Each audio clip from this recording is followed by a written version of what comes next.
Hey YouTube, Aiden here. Reminder, if you want to listen with me, check the link in the description. Let's talk about gravity. So, gravity in cahoots with the laws of thermodynamics ends up meaning that we get spit in our instruments. It's really condensation because we're putting really warm air into a colder thing and the air condensates in the inside of the instrument. We get a bunch of water in the instrument, right? And that water is heavier than air by quite a lot and goes to the bottom of your instrument. Why does that matter so much? Well, if you look at the euphonium right here, every single tube on the bottom of this instrument, if you hold it upright, of course, is removable except for the main bow at the very bottom here and the second valve compensating slide, or not slide I guess because it doesn't come out, compensating tube in the very back. And it's just too short to make removable. That's the only reason it's not. Every one of those is removable, and it's removable because, guess what? Water goes down because of gravity. You need to empty this, right? They're not just there to tune, even though they are there to tune. It is handy to be able to change these when you need to. They're also there to empty, and that needs to happen, right? On a euphonium, it's designed that way. You need to be able to take these off. If you got water stuck in your F side, right here, for instance, and it wasn't removable, and you didn't have a spit valve there, I have no spit valve, but I can take it off, it would be stuck. You would have to, like, find a way to, like, rotate this so that it would end up coming out of the bell or the mouthpiece or something. It would just be a total hassle. So what do? We make those things removable, or we give them spit valves, or we do both. Obviously this one, it's kind of annoying to take all the way out because it's really long. And the main tuning slide, people don't want to take it out because then you have to tune again. I just take it out because it doesn't empty very well using the spit valve. Cool, so we got that out of the way. Now check out some trombones, because most trombones, almost every trombone, just has one spit valve on the end of the slide. Because guess what? That's usually the bottom of the instrument, right? If you're holding it like this, or if you're playing, the crook at the end of the slide is the bottom. It's the gravity well of your instrument.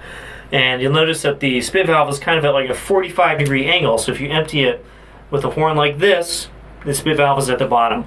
It doesn't work if you're facing straight down, if you're facing straight out. It needs to be at that angle or it doesn't work. Again, gravity. Now let's check out some trombones with F attachments. Now, F attachments and, you know, more than F attachments add tubing to the instrument, right? The straight trombone literally just goes like this and then it goes out into a bell. There's no bottom part of that for water to get caught in unless you're holding it upside down or playing, which one, awkward, and two, never happens. So we don't have to worry about that.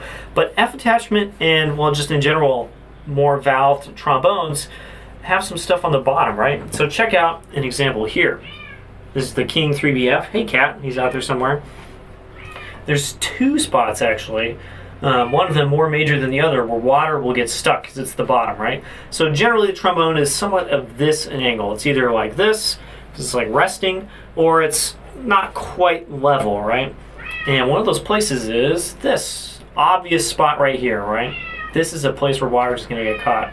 And also a smaller spot, especially if it's sitting like this all the time, is this tube right here. That one's not as big of a deal, but this one is. So after playing this for a while, I need to pull this out and empty that tube. And guess what? Water came out of the other one. So there was actually water stuck in the one that I said did not collect as much water.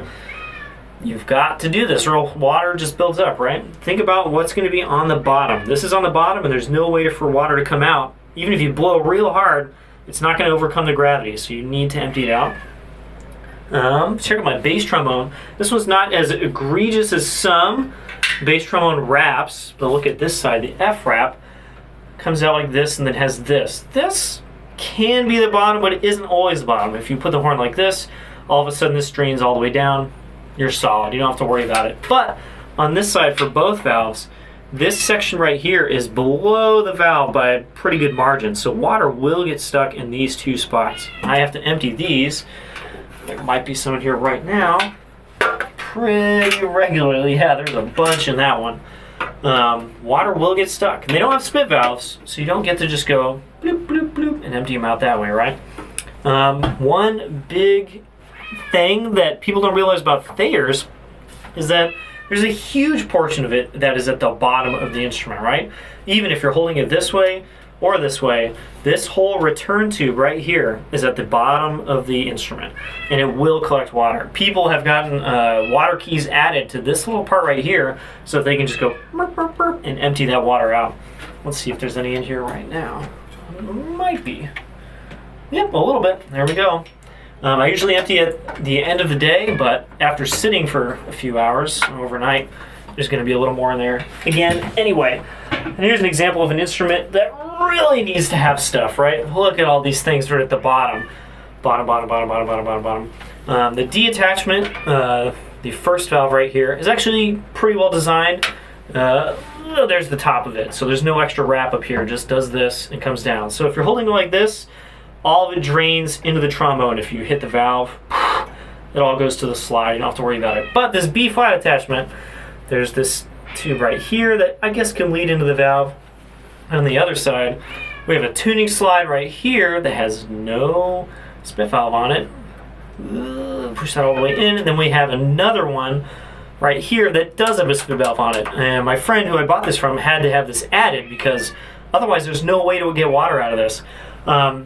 And again, we have the main bow right here at the very top, and then it comes down, and you can kind of see here, it's hard to see in the camera, I realize. This bow right here is just, it's not attachment tubing, it's just the trombone.